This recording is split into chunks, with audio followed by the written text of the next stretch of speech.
Hey, you there with the mop? Come up here and give us a little show. Tyler Rhodes' voice echoed across the mat, his black belt glinting beneath the fluorescent lights. He squinted, smirking. I bet you've never seen a real fight in your life, have you? Darius Mitchell paused mid-mop and slowly looked up. At 42, he had been the janitor at the Phoenix Academy in Portland for just 3 weeks. Usually he came after classes ended, when only the hum of the vacuum and the scent of floor cleaner kept him company. But that Thursday night, the advanced class was still in session. I don't want to disturb you, Sensei Tyler, Darius said quietly, voice low and calm. He bent down again, scrubbing at a stubborn stain. I just want to finish up so you can continue. Tyler burst out laughing, loud enough for everyone to hear. Look at that! He's so scared he won't even step on the mat. 8 students laughed awkwardly. A few exchanged uneasy glances, but no one dared to speak. What Tyler didn't know was that the man holding the mop had spent the last 20 years trying to forget who he really was. 20 years since the day he walked away from the ring, after an accident that changed everything. A secret so deep that not even his 10-year-old daughter Amara had ever heard it. Come on now, Tyler taunted, swaggering closer with that same arrogant grin he used to intimidate newcomers. Just a light demo. I bet you don't even know a basic guard stance. Let my students see the difference between a martial artist and a janitor. Something stirred inside Darius's chest, like a sleeping muscle waking up after a long rest. His eyes met Tyler's, and for a fleeting moment, something passed between them, enough to make the younger instructor hesitate, stepping back ever so slightly without understanding why. It's just an educational demonstration, Tyler said, his voice now a touch less confident. Nothing serious, just to show the newbies why we respect martial arts. Darius set the bucket down and straightened up. His movement was light yet precise, far too fluid for someone who'd never touched a mat. The air shifted, conversations stopped. Only the sound of breath remained. All right then, Darius said, voice calm as still water before a storm. But when we're done, you'll apologize to all of them for turning a place of discipline into a circus. Tyler forced a laugh, but it came out uneasy. Apologize? You'll be the one apologizing to the floor after your face hits it. Sicker. No one in that room knew that Darius Mitchell was once Darius the Phantom Mitchell, 5-time MMA world champion. He'd walked away at the peak of his career after the accident that claimed the life of his best friend and sparring partner, Jack Morrison. Since that day, he had sworn never to fight again. But some vows are made to be broken when dignity is trampled. If you believe true strength lies in calmness and self-respect, hit subscribe now, because this story will make you rethink what strength really means. And then, as Darius stepped onto the mat, the entire dojo held its breath. What happens when the man the world forgot decides to stay silent no longer? Tyler adjusted his black belt with a theatrical gesture, clearly savoring every second the spotlight shone on him. Gather around, everyone. Tonight you're about to witness a live demonstration of why martial arts has ranks and hierarchy. Darius quietly watched as 8 students formed a half circle around the mat. Some looked eager, others uneasy. A brown-haired girl, with her hair tied neatly, whispered something to her training partner, who only shook his head as if to say, "Don't get involved." Look closely, everyone, Tyler continued, his tone dripping with contempt.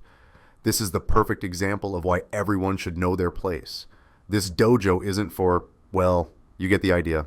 A familiar ache rose in Darius's chest, not because of Tyler's words, he had heard far worse, but because of the tone, that smug tone. That way people use power to make others feel small. 22 years ago in Las Vegas, he had heard those same kinds of words. Who does this country bumpkin think he is? That night, the pressure from the ridicule had eaten away at him, and just a week later, the terrible accident with Jack Morrison had taken the life of his closest friend. Sensei Tyler, the brown-haired girl spoke softly, breaking the tension. Maybe we should continue with our regular class. It's getting late. Sir. Megan O'Reilly, Tyler snapped, his voice sharp as a blade. Are you questioning my teaching methods? Sit down and watch closely. You'll learn more in the next 5 minutes than in a month of practice. Darius noticed how deliberately he had said her full name, a petty display of authority. He also saw the fear in her eyes, the same fear he had seen in his own reflection 20 years ago when he'd wake up in the middle of a nightmare. That accident still haunted him, a series of punches too fast, too strong. Jack fell, his head hitting the mat with a dull thud that sounded like fate snapping in half. The investigation called it an accident, but Darius knew the truth. He had lost control. He had let the crowd's contempt fuel his fists and lost everything. "Well then, Mr. Janitor," Tyler sneered, "why don't you show my students how to hold a basic defensive stance? Or is that too complicated for someone whose specialty is holding a mop?" Laughter spread through the room, but Darius stood still. He closed his eyes, and in a single breath he was no longer in Portland. He was back in Las Vegas, under the blinding lights, surrounded by mocking voices, moments before the tragedy that changed his life forever. "What's wrong? Scared?"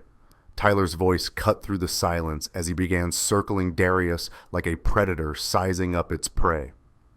A black single dad in his 40s, Darius thought, feeling the weight of Tyler's arrogance in this luxury dojo. "I know this look.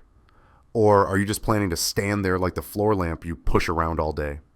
Then he touched Darius, a light shove on the shoulder, harmless in appearance but laced with arrogance from a man who'd never been taught the meaning of consequences. Darius absorbed the push without moving an inch, his stance rooted deep like oak roots gripping the earth. And in that instant, Tyler felt as if he had just tried to push a wall. The smirk on his face faltered. "Interesting," Darius murmured softly, almost to himself. "It's been a long time since someone dared provoke me like that." His voice wasn't loud, it wasn't angry, but the entire atmosphere changed, replaced by the terrifying calm of a man who had already walked through life's darkest valleys. Tyler didn't understand. He still thought he was in control. "Did you hear that, guys?" he said, forcing a laugh. "He thinks this is interesting. Why don't we show him the difference between thinking you know and actually knowing?" But every insult, every laugh only awakened something deeper inside Darius. The part of him he had buried for 20 years. Not rage, not vengeance, but a clear, grounded memory of who he once was when he stopped running. Megan O'Reilly froze. She could feel it. The shift in the air, the way the man stood, breathed, and moved. All radiated control and a quiet power she had only seen in old footage of true masters. "Last chance, my friend," Tyler said, his voice now carrying a hint of impatience. "Either you accept this little demo like a man, or I'll call security to throw you out. And guess what? You'll lose your job, too." Darius opened his eyes, his gaze locked onto Tyler's, and in that moment a chill ran down the instructor's spine, as if he had just called the wrong name of a storm. "All right," Darius said slowly, voice low but resonant. "When we're done, I want you to tell them why you turned a place of learning into a circus of humiliation." Tyler forced a shaky laugh. "Explain? You'll be doing the explaining when you're flat on the mat."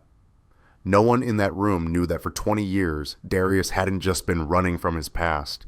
He had been learning to master his anger, forging it into a weapon of precision and silence.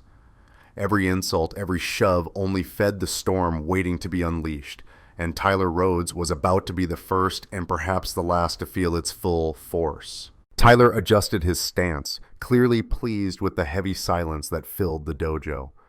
8 students formed a perfect circle around the mat. Some looked eager to watch the demonstration, while others couldn't hide their discomfort. "Everyone," Tyler announced theatrically, his voice booming, "tonight, you'll witness a lesson worth more than 6 months of training. The difference between those who dedicate their lives to martial arts and those who merely mop the floors where real fighters walk." Darius stood motionless at the center of the mat, but something in his breathing had changed. He closed his eyes for a moment, and when he opened them, he was no longer in Portland. In his mind, he was back at the National Training Hall in Las Vegas 22 years ago, the night of the World Championship fight against Victor the Demolition Man Petrov. "Look at that country boy," someone had shouted from the stands back then. I bet he won't last 3 rounds against a real fighter. Darius had won by technical knockout in the second round, but that victory had cost him his best friend, Jack Morrison, in a sparring accident just a week later. Pressure, prejudice, and one moment of lost control ended everything. Well then, Mr. Janitor, Tyler sneered, circling Darius like a predator. Why don't you show my students how not to hold a defensive stance? Or is that too complicated for someone who only pushes a mop? Laughter rippled through the room, but this time a voice rose above the mockery. Sensei Tyler! Everyone turned. Megan O'Reilly, 22, a purple belt in jiu-jitsu and a graduate student in sports psychology, stood tall, eyes steady. May I ask you something? The dojo went dead silent. Tyler turned toward her, eyes narrowing, caught between surprise and irritation. Sorry, Megan, but who's teaching this class? Me or you? You are, Sensei, she said calmly, but teaching doesn't include humiliating someone and calling it instruction. Several students exchanged uneasy glances. No one had ever spoken to Tyler that way before. Humiliating? Tyler scoffed. This has nothing to do with humiliation. It's about respect and knowing your place. Darius opened his eyes. Something about the way Megan stood reminded him of Imani, his younger sister. She had the same eyes, the same courage, always speaking out against injustice even when it hurt. Imani had died a year ago, hit by a drunk driver on her way home from a hospital shift. She was only 24, another loss while he'd chosen to hide from the world. Megan, too, carried her own scars. She had lost her father in a similar accident, the man who taught her that true strength is never used to intimidate the weak. And today, watching Tyler abuse his authority, she couldn't stay silent. Perhaps, Tyler said, lowering his voice into a dangerous tone, if you don't respect my methods, you should find another place better suited to your philosophy. The air grew thick, but Megan stood firm. My tuition's paid, Sensei, and I believe everyone here deserves to learn in an environment built on respect, not humiliation. Darius smiled faintly, not in defiance, but with the quiet relief of a man who had just remembered why he stopped hiding. For 20 years, Darius had lived with guilt for 2 deaths that had haunted him. Jack's and Imani's, 20 years of running, of surrendering fame, of abandoning himself. But seeing Megan stand up for what was right, he remembered who he used to be. Tyler, Darius said, his voice low but steady. The entire room turned toward him. The girl's right. This isn't martial arts. This is you trying to feel important by making others feel small. Tyler's face reddened. He spun around. You dare lecture me about martial arts? You probably don't even know what a dojo is. Darius stepped forward once. His posture shifted, shoulders opened, center of gravity lowered. His stance so balanced that any trained eye could see it immediately. A perfect guard. Actually, Darius said quietly, I know exactly what a dojo is, and I also know that this place stopped being one a long time ago. A shiver ran down Tyler's spine. Something in the man's breathing, in the way he stood, triggered a primal instinct, a warning to stop. But pride drowned out reason. Enough! Tyler growled, dropping into a fighting stance. Let me show you what respect means. Megan watched, torn between fear and awe. The way Darius moved, the restraint in every motion, the rhythm of his breathing, it was all too deliberate, too measured. She realized then this was no ordinary janitor. Darius closed his eyes and drew a long breath. 22 years of muscle memory flooded back. Every strike, every victory, every lesson etched into his bones. When he opened his eyes again, Tyler Rhodes was no longer facing a janitor. He was standing before Darius the Phantom Mitchell, 5-time MMA world champion. Last chance to apologize, Darius said calmly, his voice steady yet commanding. To her, to your students, and to yourself. Tyler laughed, but the sound trembled. Apologize. You'll be the one apologizing when you're flat on the floor. He didn't realize Darius had already read him like an open book. The high guard, the telegraphed shoulders, the unsteady back foot. 22 years away from the ring couldn't erase the instincts that once made him a world champion.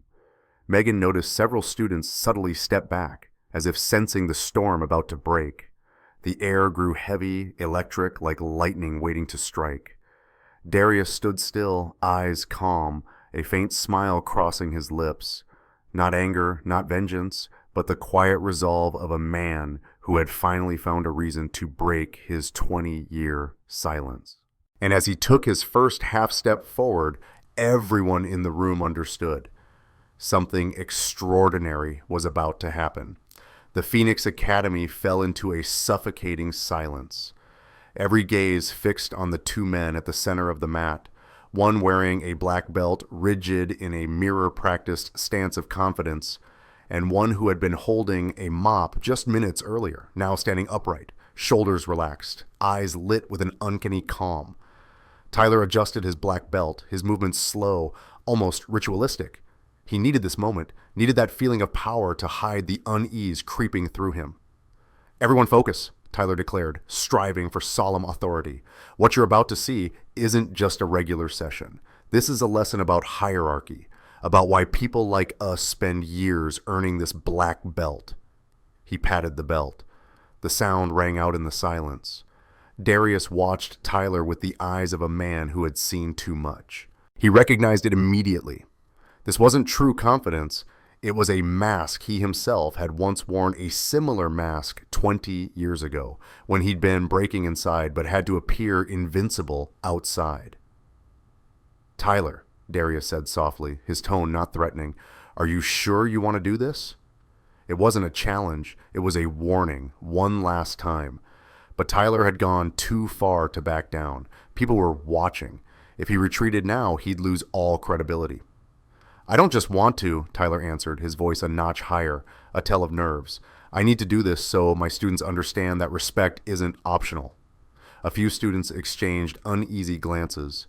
Cole Turner, a 28-year-old brown belt, gave a slight shake of the head. He'd trained with Tyler for 3 years and had never seen his teacher like this, desperate, needing to prove something.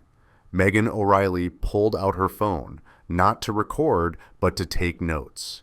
This was valuable data for her thesis on the abuse of authority.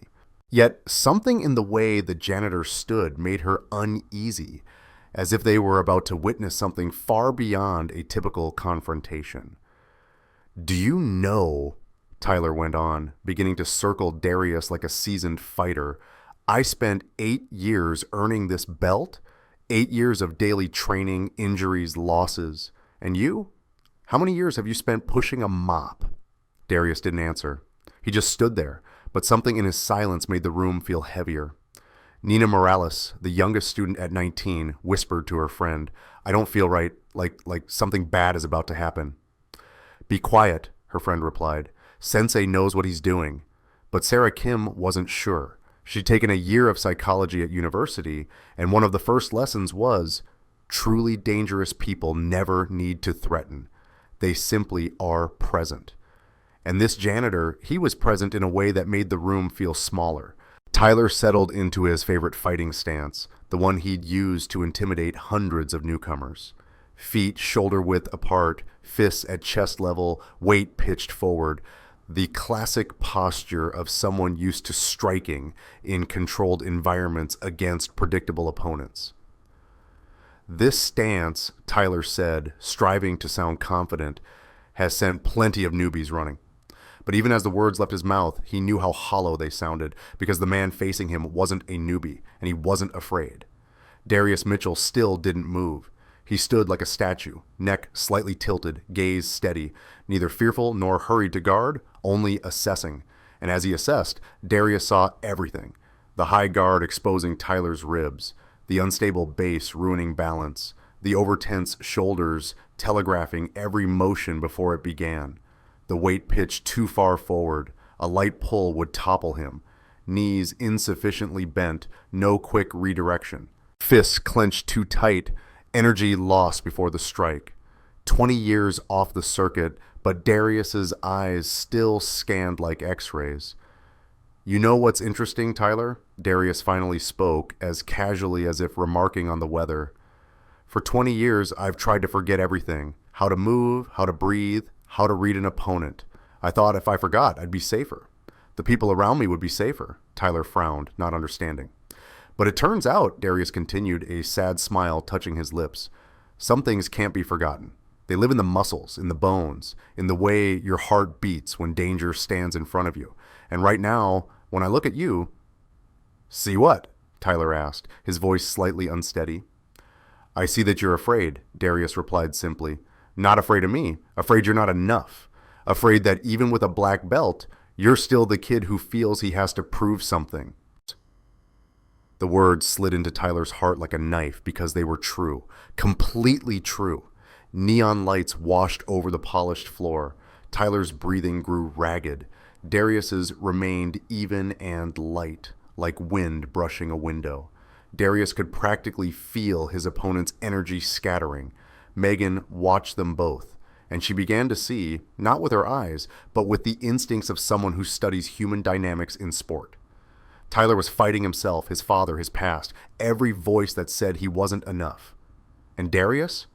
Darius was fighting the ghost of a friend who died 20 years ago. This wasn't a fight between two men. It was a fight between past and present. Still waiting, Tyler tried to sneer, bouncing on his toes. Or are you planning to stand there like a floor lamp? Darius did the unexpected. He moved quietly.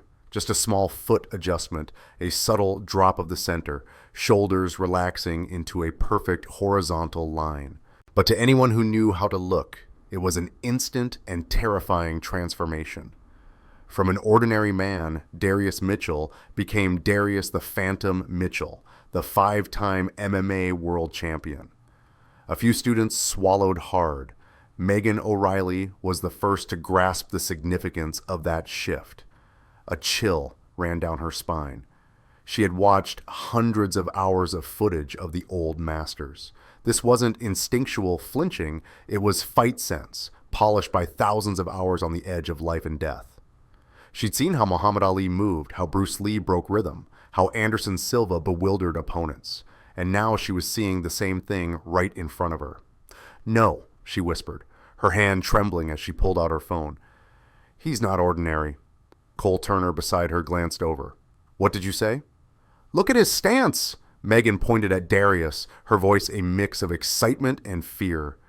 Perfect center of gravity, shoulders relaxed but ready, eyes not locked on his opponents. He's reading the entire body. This is a master-level fighter. No way, Cole shook his head. He's just a janitor. But behind them, Nina Morales had already started typing on her phone. There was something about the man's face, familiar. Interesting, Tyler muttered, trying to hide his confusion. For the first time in years, his confidence wavered. Something in the way Darius occupied space awakened Tyler's deepest self-preservation instinct, one he had never needed inside this safe dojo. Darius took a single step, a small movement, barely a foot. Tyler flinched back on instinct. The movement was so unconscious, so primal, that a few students looked up in surprise. A black belt backing away from a janitor? This wasn't normal. Is he scared? One student murmured. The whisper was small, but in the dojo's hush, Tyler heard it clearly. Blood rushed to his face. No, he couldn't be seen retreating, couldn't lose face in front of his class. He had built this reputation for years. He couldn't let it collapse because of a janitor. Problem? Darius asked gently. His voice quiet yet commanding, and the room fell instantly still. Not loud, not threatening, just the absolute confidence of a man who had stood in the world's biggest arenas and never walked away in fear. Tyler forced a smile that looked more like a grimace. No problem, just admiring your stance. Did someone teach you that on YouTube? The line was meant to be snide, but no one laughed. The tension had thickened to something almost tangible, something you could cut with a knife. Actually, Darius said slowly, his tone like a teacher explaining a point to a student without irritation or anger. I trained at the National Training Hall in Las Vegas. Ever heard of it? Tyler frowned. The name rang familiar, like a faded memory from some article he'd read, but his brain hadn't connected the dots yet. Las Vegas? He asked, a bit of confidence draining away. Well, what kind of weekend seminar is that? A few students exchanged looks. Cole Turner furrowed his brow. He'd heard that name somewhere too. Megan couldn't take it anymore. Her hand shook as she typed fast. Las Vegas National Gym Martial Arts. The screen lit up. First line, Las Vegas National Gym, where champions are made. Second line, training ground for 15 world MMA champions. Third line, home to legends, including... Her heart stuttered. This wasn't a regular gym. This was a shrine where only the best fighters in the world trained, where a single private hour with a coach could cost thousands of dollars. She looked up, eyes wide with alarm and excitement, and whispered, "Oh my God, he trained there." But it still wasn't enough. She needed to know exactly who this man was. Her fingers flew again. Darius Mitchell, Fighter Las Vegas. The screen exploded with hundreds of results, and there at the very top was a face younger by 20 years, but unmistakable, the man standing before her. Darius the Phantom Mitchell, 5-time world MMA champion. Megan felt the room tilt. Darius Mitchell remained calm, his tone unchanged, even as he knew the truth was about to surface. Last chance. Apologize to Megan for silencing her. Apologize to your students for turning this place into a circus. And most importantly, apologize to yourself for becoming exactly the kind of man martial arts teaches us not to be. The offer of mercy hung in the heavy air like smoke. Tyler could choose humility right now. He could admit he'd crossed a line and salvage a sliver of dignity, but pride, the thing that had fed him through years of insecurity, wouldn't allow it. He attacked. The first punch was technically perfect. A jab, quick and precise, executed exactly as in the manuals. It had worked on 99% of the people he'd sparred with over the years. Darius Mitchell wasn't in that 99%. What happened was so fast and so smooth that half the room couldn't process it. Darius simply wasn't where Tyler's fist was aimed. His body slipped aside like water through stone. No wasted motion, not a millimeter squandered. Head tilting left by precisely 15 degrees, right shoulder rotating to draw a perfect diagonal, hips tracing an invisible arc. Tyler missed the beat, arm extending into empty space. His punch hit air, and by the laws of momentum, his body overcommitted into his own force. Good effort, Darius observed gently, already rebalanced in a new position. Not far, not too close, exactly enough to control. Clean mechanics, adequate speed, but you telegraph with the right shoulder. It pops up about 2 centimeters before you throw. Tyler whipped around, trying to locate him. His heart pounded. How? How could anyone move that fast without a sound? Beginner's luck, he muttered, more to convince himself than Darius. The second attack came faster, more aggressive. Jab, straight, hook. It was Tyler's favorite combination, a sequence he'd drilled thousands of times, used to end countless spars and wow newcomers. And again, Darius wasn't there. This time, Megan could follow, not because Darius had slowed, but because she knew where to look. Darius dipped only a few inches, letting the jab skim over the crown of his head by less than a centimeter. The wind of it brushed his hair. The straight hunted for target, but Darius leaned back along an impossible curve only those with extraordinary suppleness can manage. His spine bowed like bamboo in wind. And when Tyler swung the hook with everything he had left, Darius retreated exactly a half step. Absolute economy. So the glove skimmed under his chin by a millimeter. If someone had a slow motion camera, the gap between Tyler's glove and Darius's jaw would have been no thicker than a sheet of paper. Interesting combo, Darius remarked, breath perfectly even, as if he'd been standing still. Works on a static target, but after the hook, your entire left side is open. In a real fight, that's when the opponent ends it. Sweat beaded at Tyler's temples. His shirt clung wet, despite having thrown only 2 sequences. His breathing grew heavy and uneven. This wasn't normal. He had thrown thousands of punches in his life, in training, in matches, in demos, yet now he couldn't touch a man he'd assumed had never fought. "Stop dancing! Fight!" Tyler shouted, frustration and panic tangling in his voice. He lunged in, even more reckless. Punches, kicks, elbows, everything he knew. But every strike found nothing but air, and the students began to see this wasn't luck. This was skill at an entirely different level. Tyler's third rush, a desperate jumble of punches, kicks, and sweeps, sliced emptily through space like blows at a phantom. Each strike threw him further off balance. His rhythm collapsed, his breathing stuttered.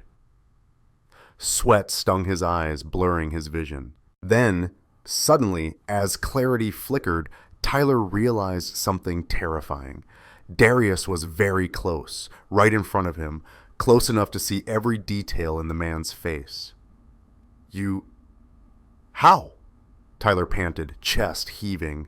Sweat dappled the mat. He had completely lost distance, one of the most basic principles of fighting. How had Darius closed in without him noticing? "Tyler," Darius said gently, his tone as calm as at the start, with no hint of fatigue. He stood at arm's length, not threatening, simply present. "Do you want to know the difference between learning to strike in a safe dojo and learning in professional arenas where a single mistake can be the end?" Tyler couldn't answer.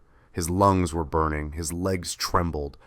Before he could react, Darius did something that defied the onlooker's sense of physics. No visible tensing, no hip rotation, no pulling the hand back to load power, no aggression, no anger. Darius simply placed the palm of his dark brown right hand on Tyler's chest, a gentle touch, almost tender, as if checking whether the man's heart was beating. And Tyler flew, not shoved, not tripped. He literally flew, as if an invisible wave had hurled him backward.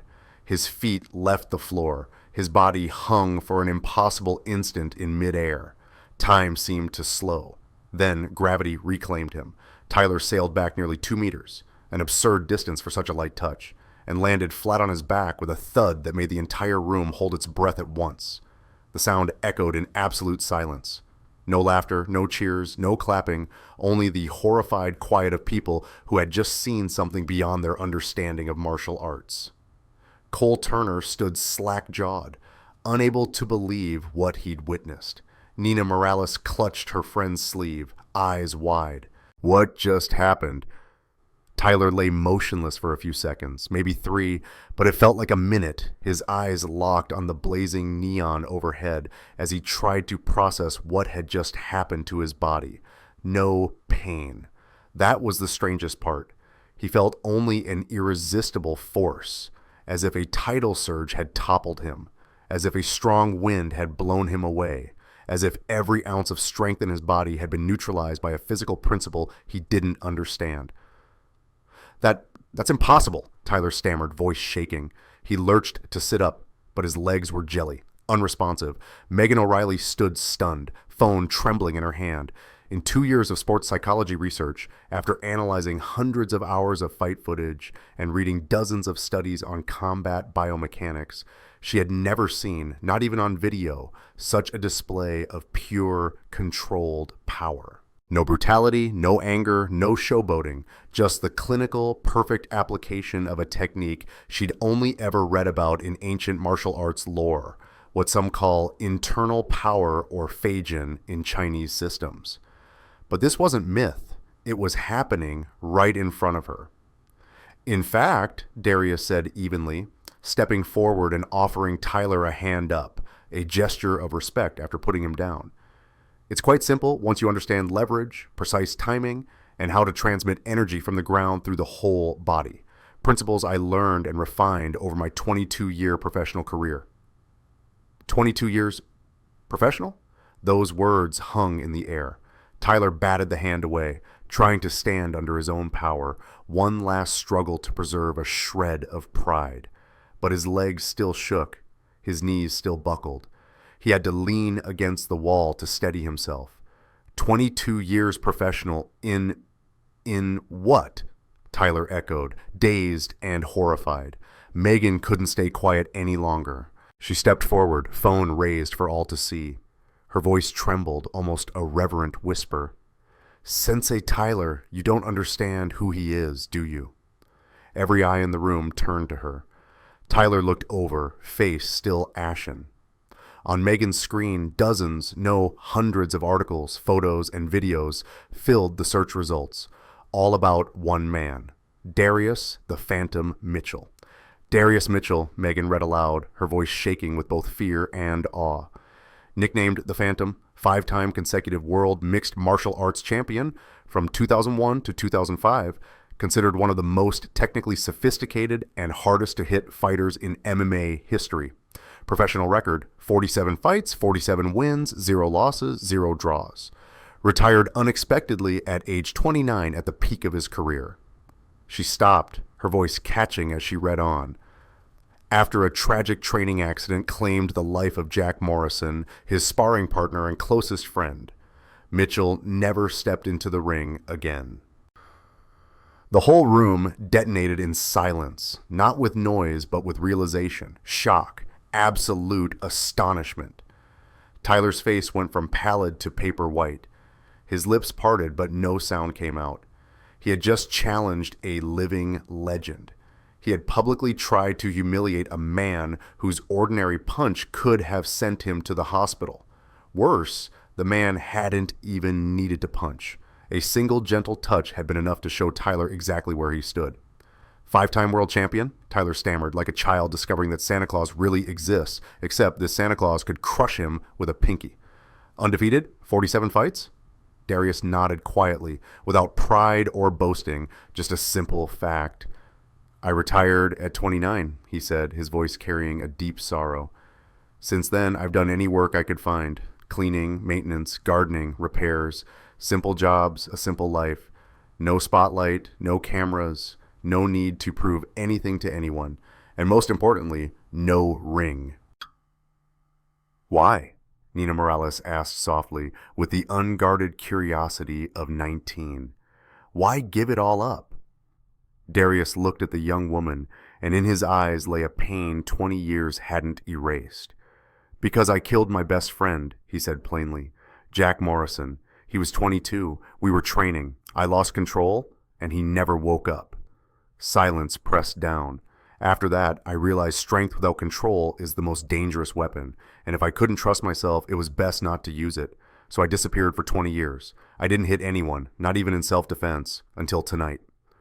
The change in Tyler Rhodes happened before everyone's eyes, painful and undeniable to watch. The arrogant man vanished. The one who always spoke loudly, always needed to prove himself, always leaned on his students to feel important. All of that dissolved. In its place stood someone who had just glimpsed the full scope of his own ignorance, his small, petty arrogance.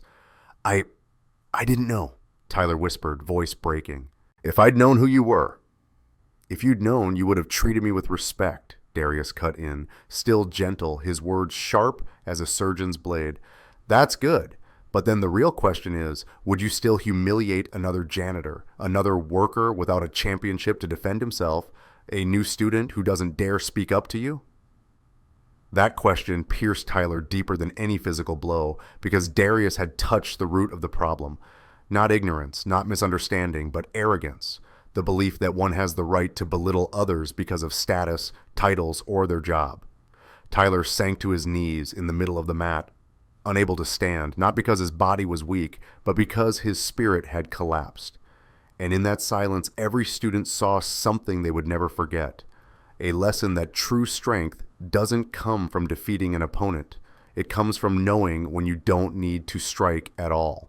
Megan stepped forward, her voice steady yet respectful. Sensei Tyler, she said, for the past 2 years, I've trained at this academy out of respect for your experience. But what I witnessed today isn't teaching, it's bullying disguised as instruction. Murmurs rippled through the room. A few students nodded, others looked down, regret on their faces. The truth about Darius, a martial arts legend who had been hidden beneath a janitor's shirt, had completely changed how everyone saw the situation. Tyler drew a deep breath, his voice hoarse with shame. Darius, I'm sorry, truly sorry, to you, to Megan, to everyone here. I have no excuse for what I did. Darius nodded. No judgment, no sarcasm, only the calm of someone who had learned too much from his own mistakes. Thank you, Tyler, he said softly, but an apology is only the first step. The question is, what will you do differently from now on? Tyler looked around the room. Faces that once admired him now regarded him with disappointment mixed with reflection. He swallowed hard. I'll change, he answered slowly. It will take time, but I will change. At that moment, Megan spoke again, her voice ringing clear. Mr. Mitchell, have you ever considered teaching again? Because I believe all of us could learn far more from someone who understands that true strength comes with responsibility. Darius smiled, the first smile of the night, slow, genuine, light, as if releasing something that had been held in his heart for too long. But instead of answering right away, he lowered his voice. Before we talk about the future, he said, everyone needs to know why I walked away from everything 20 years ago. No one said another word. All sat down, silent. The air in the dojo grew heavy, as if they all understood that what they were about to hear would change everything. Darius took a deep breath. His voice slowed, carrying the tone of a man stepping backward into memory. My name is Darius Mitchell. I was born in a small town called Decatur, Georgia. My father was a farmer, my mother a nurse. We weren't wealthy, but we had each other. He paused, as if seeing again the old fields and his mother smiling at the window. When I was 15, an MMA coach named Marcus Reeves came to town. He saw something in me, an innate instinct, he called it.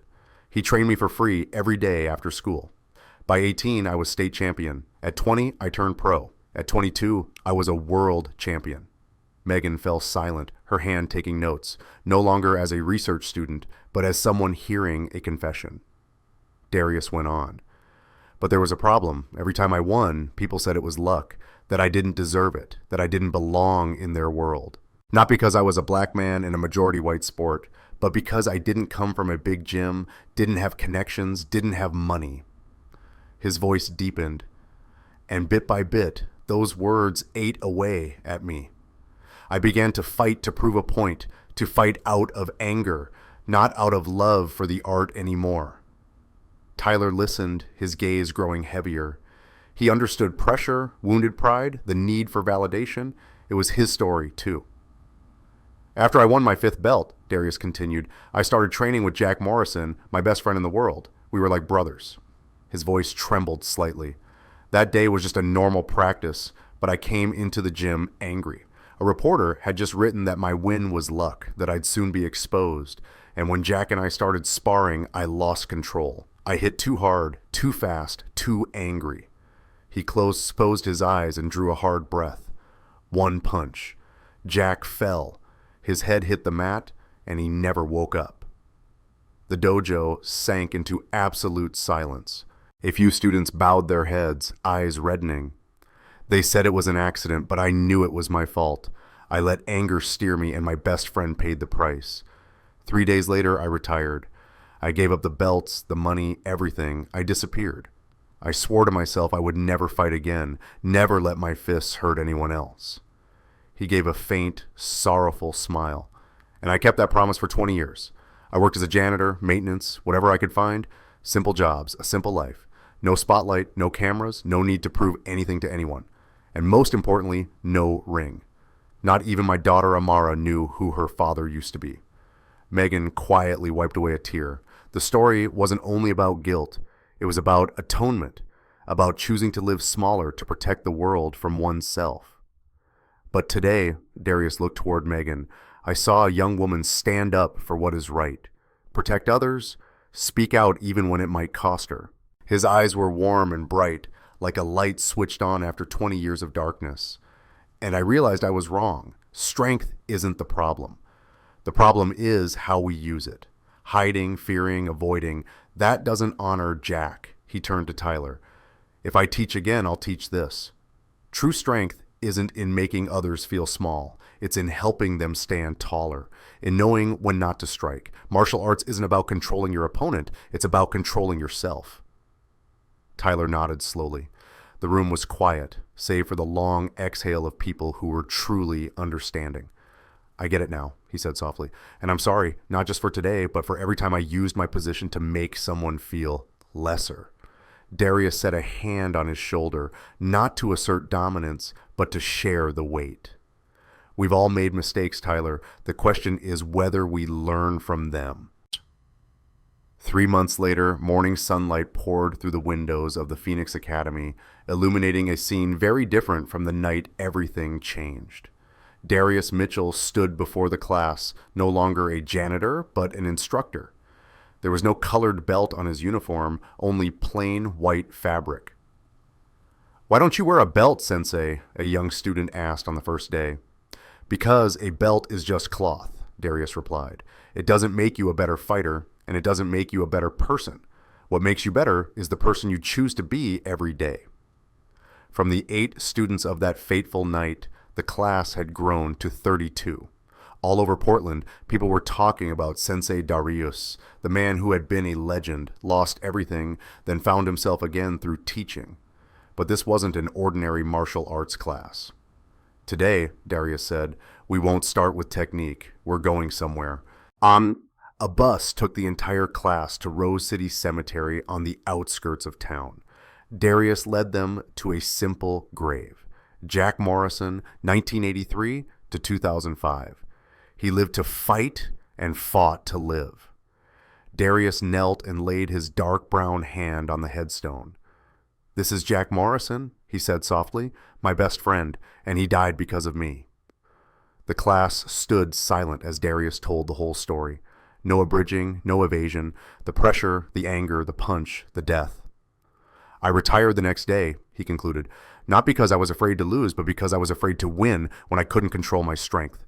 You don't learn martial arts to hit people, you learn it to control yourself." At the edge of the group, Amara Mitchell, Darius's 10-year-old daughter, heard her father's past in full for the first time. Tears fell, but her face shone with pride. Back at the dojo, she whispered, "Dad." Darius knelt and hugged her. "I'm proud of you too, Amara, every day." That afternoon, Tyler Rhodes sat in the locker room looking at his new uniform. He was no longer the gym owner. He had sold it to Darius for a symbolic price, and now worked as an assistant instructor. The decision hadn't been easy. A week after the incident, he lost half his students. The discreet video Megan recorded spread across the internet. A black belt humiliated by a janitor. His reputation in the martial arts community collapsed.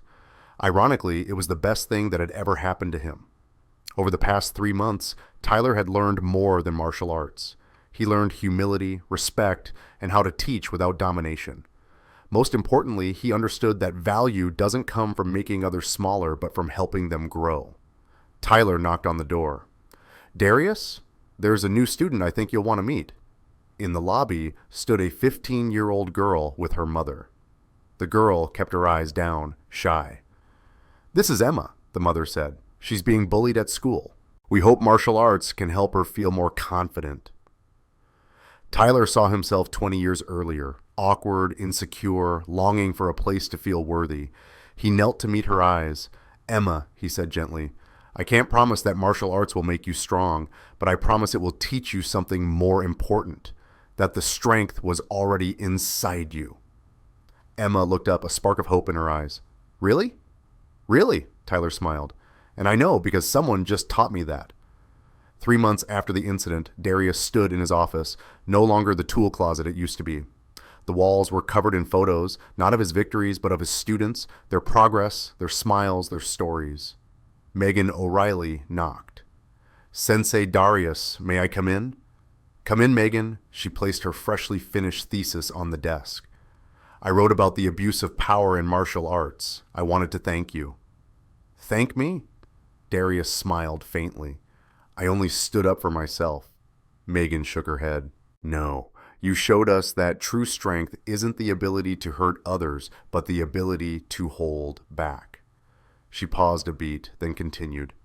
5 years ago, I lost my father in a car accident, a drunk driver. My dad always taught me strength is for protection, never for harm. That night, when I saw you exercising control, even though you could have hurt Tyler, I thought of my father, and I knew there are still good people in the world. Darius's eyes glistened. Your father would be proud of you, Megan, and so am I. You stood up for what's right, even when it might cost you. That is real courage. That night, Darius sat at the kitchen table with Amara, helping her with homework, a 3-month ritual now, Father-daughter time every evening. Dad, Amara looked up from her math. Can I ask you something? Sure, sweetheart. Do you regret it? Giving it up? Being a great fighter, then afterwards just cleaning? Darius thought, then nodded. I used to regret it. For 20 years, I thought I'd wasted my life, that I should have been somebody important. And instead, I was nobody. But now I understand. I wasn't nobody. I'm your dad. I'm my student's teacher. I'm a friend to those who need me. And that matters more than any belt. Amara hugged him tight.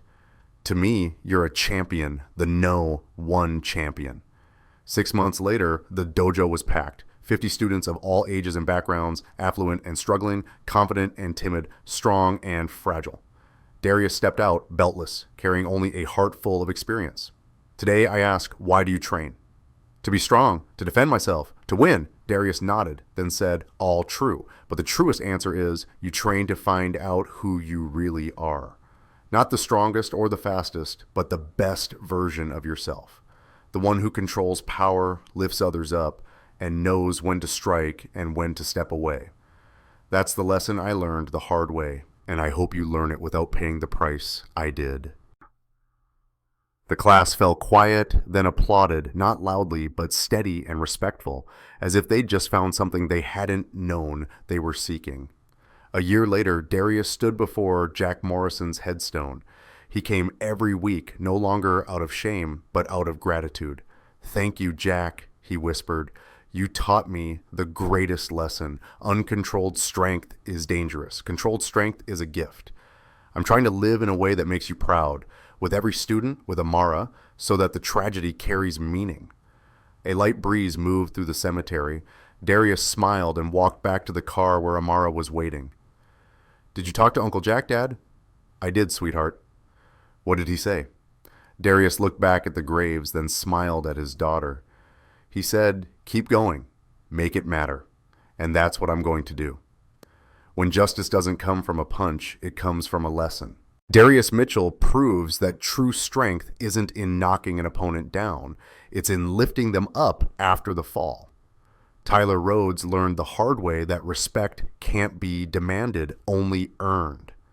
Megan O'Reilly shows that courage isn't the absence of fear, but speaking up while afraid. If this story touched you, remember, you don't need to be a champion to make a difference. You need the courage to stand for what's right, the humility to admit you're wrong, and the generosity to lift others up. That is the kind of strength that changes the world. Thank you for watching to the end. If today's story touched you even a little, please hit subscribe so you won't miss new episodes every week.